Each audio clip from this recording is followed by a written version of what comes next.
اعتبار سے ہم اسی دور میں سانس لے رہے ہیں. لہذا بات سمجھ میں آ رہی ہے کہ وہ ملوکیت چاہے ظالم تھی، بادشاہ مسلمان تو تھے، کلمہ گو تو تھے، ان میں بہت اچھے بھی ہوئے ہیں. تاریخ انسانی میں مسلمانوں کے جیسے عمدہ مثالیں ہیں عمدہ بادشاہوں کی، شاید تاریخ کے اندر کوئی اور مثالیں پیش نہ کی جا سکے. لیکن یہ کہ اس کے بعد جو دور آیا، کہیں ہم تاج برطانیہ کے غلام بن گئے.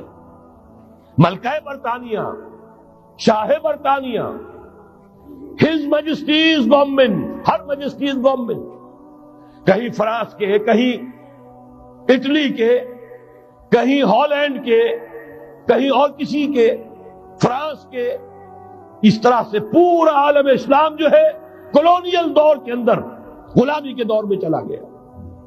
یہ چوتھا دور تھا. لیکن یہاں تھوڑا سا توقف کر لیجئے. یہ چوتھا دور ایک درجے میں ختم ہو گیا ہے.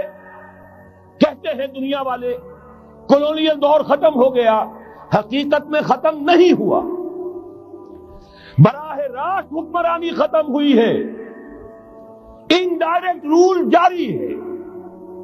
ریموٹ کنٹرول کے ذریعے سے وہی حکومت کر رہے ہیں، بٹن وہی سے دبتے ہیں، ہم جا کر جھولیاں انہی کے سامنے پسارتے ہیں، انہی سے کبھی سرمایہ کاری کی بھیک مانگتے ہیں، کبھی قرضوں کی بھیک مانگتے ہیں، ان کے چشم ابرو کے اشاروں کے منتظر رہتے ہیں.